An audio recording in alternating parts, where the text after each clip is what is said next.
Hai guys, ketemu lagi sama aku Yusri Putra di YouTube channel iGadget. Dan di video kali ini aku mau bahas iPhone XR. Mungkin video ini akan cocok buat kalian yang ingin membeli handphone second, terutama dari second iPhone. iPhone XR ini dirilis pada bulan September tahun 2018, yang artinya umur dari handphone ini udah 3 tahun. Untuk harga barunya sendiri sekarang bisa didapatkan dengan harga 7 jutaan aja. Terus untuk harga secondnya bisa kalian beli di harga 5 jutaan. Untuk varian warnanya sendiri, Apple lumayan kasih opsi warna yang lumayan banyak ya. Ada warna black, red, blue, coral, white. Dan untuk unit yang kita review kali ini warna yellow atau warna kuning.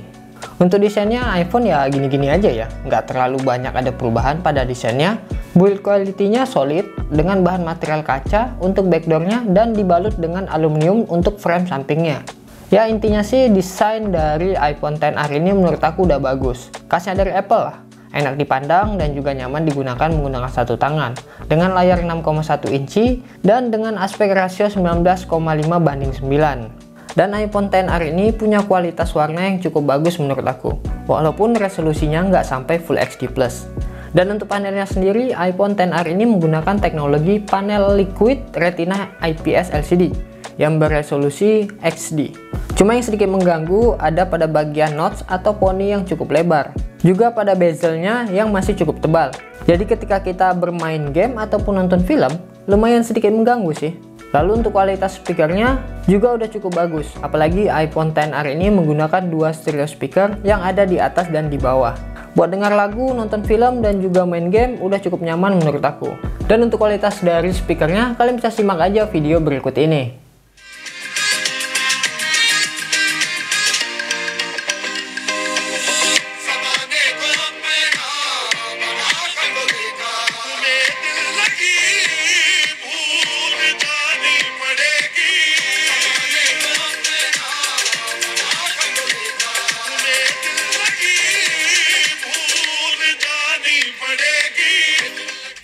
Lalu untuk performanya, iPhone XR ini pakai chipset Apple A12 Bionic dengan fabrikasi 7 nanometer.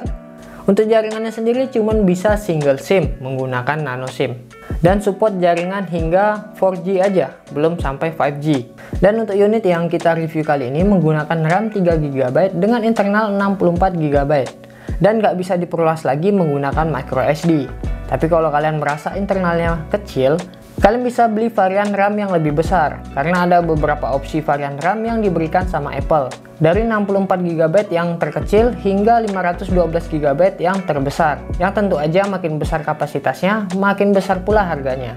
Lalu untuk softwarenya, iPhone XR ini berbasis iOS 12, yang masih bisa diupdate lagi ke iOS 15. Dan tentu aja masih bisa mendapatkan update lagi 3-4 tahun mendatang. Karena biasanya Apple ngasih update produknya hingga 5 tahun dari awal perilisannya. Walaupun RAM-nya cuma 3GB, mungkin bagi kalian terlalu kecil. Tapi kalau dilihat dari performa gamingnya, iPhone XR ini masih layak dipakai di tahun 2021 ini. Game-game yang cukup berat, seperti PUBG Mobile, bahkan Genshin Impact, itu bisa dihandle dengan cukup lancar di handphone ini. Pada game PUBG Mobile bisa dapat grafik tertinggi di settingan Ultra HD di frame rate Ultra atau di XDR Extreme. Ketika gameplaynya aku pakai di settingan XDR Extreme. Dan iPhone XR ini bisa jalanin PUBG Mobile dengan sangat baik. Touchscreen-nya juga cukup responsif. Dan gyro-nya juga nggak delay.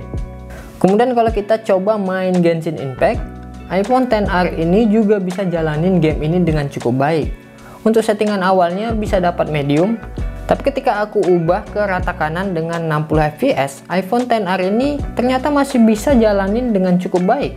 Tapi kadang ada frame drop atau patah-patah ketika lagi banyak musuh. Untuk suhunya juga lumayan terasa panas dan bikin nggak betah main game ini lama-lama. Jadi kalau mau main sih, saran aku main di settingan medium atau rendah aja. Biar bisa jaga suhunya jadi lebih stabil dan nggak panas. Atau kita bisa gunain casing pada handphone ini biar panasnya itu nggak langsung kena tangan kita. Lalu untuk kapasitas baterainya, iPhone XR ini punya kapasitas baterai sebesar 2942 mAh dengan didukung dengan fast charging 15 watt. Baterainya ini memang kelihatan kecil dibandingkan dengan handphone Android yang rata-rata udah di 4000 bahkan sampai 6000 mAh.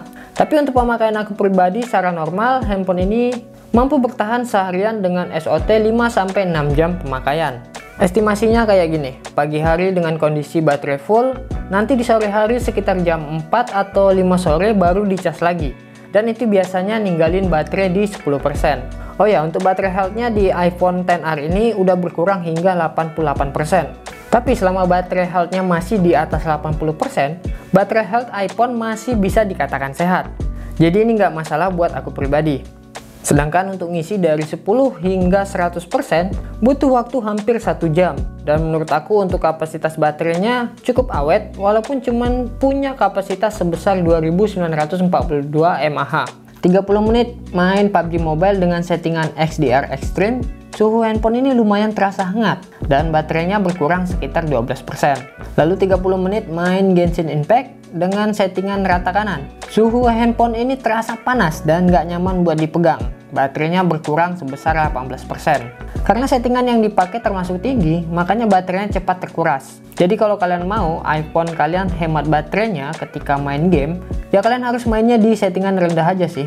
Terus kalau dipakai buat nonton YouTube selama 30 menit dengan brightness dan volume 50%, baterainya berkurang 5% aja. Juga iPhone XR ini didukung dengan wireless charging. Jadi handphone ini juga bisa ngecas menggunakan wireless atau tanpa kabel.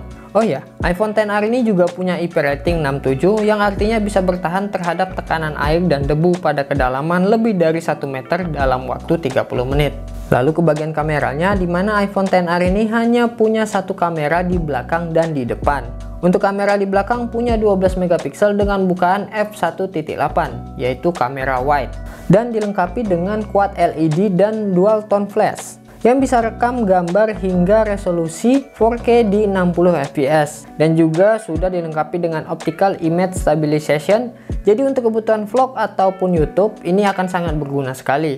Dan ini adalah contoh perekaman dari kamera belakang dari iPhone XR, dimana dia bisa ngerekam hingga resolusi 4K di 60 fps. Untuk stabilisasinya dan dynamic range-nya juga cukup baik. Yang jelas ini untuk kebutuhan konten YouTube ini udah cukup baik sekali ya. Oke.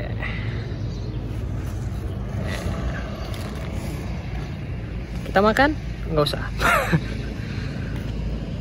Tapi kalau lebih ekstrim dibawa lari atau apa ini kurang bagus. Jadi kalau kebanyakan sih ya untuk konten ya stabil-stabil aja kan, pelan-pelan aja gitu. Kalaupun untuk yang lebih ekstrim dibawa untuk nge-YouTube atau apa, pastinya kalian udah siapin alat-alat untuk dibuat stabilisasinya gitu ya. Dynamic range-nya cukup baik. Sini tuh lihat awannya.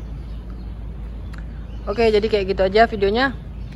Jangan lupa subscribe channel iGadget dan terima kasih.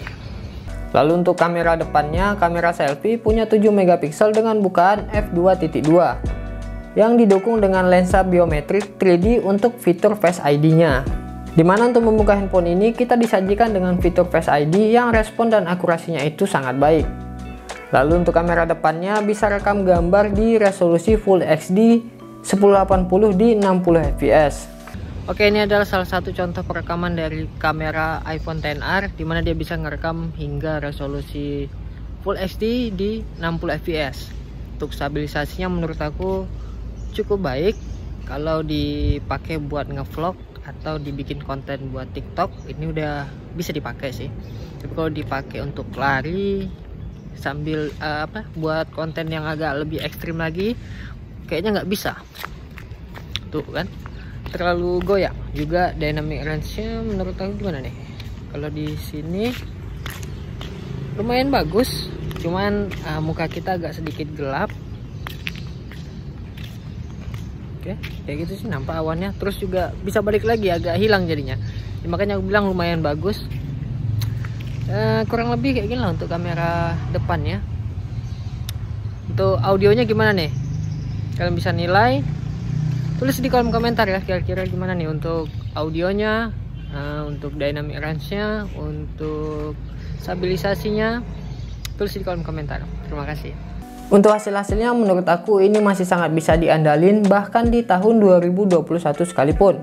Hasil fotonya masih kelihatan natural tanpa ada warna berlebihan. Intinya sih ini khasnya Apple ya. dynamic range-nya juga cukup lebar, dan walau hanya pakai satu lensa, dia bisa kasih foto portrait dengan cukup bagus. Foto selfie-nya menurut aku juga masih sangat bagus. Dengan adanya deep sensor, jadi bisa hasilin gambar bokeh dengan cukup baik.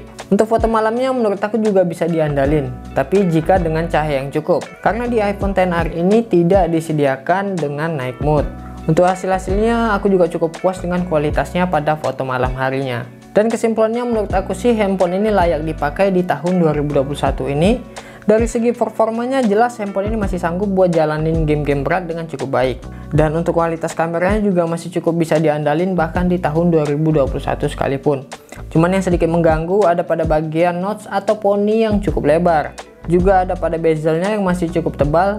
Jadi ketika bermain game ataupun nonton film lumayan sedikit mengganggu. Dengan pemakaian aku pribadi untuk scrolling media sosial dan sedikit gaming, menurut aku baterai dari iPhone XR ini udah lebih dari cukup. Dan perlu diingatkan kalau ini adalah handphone second, jadi kualitas baterai dan tingkat kemulusannya pasti berbeda-beda.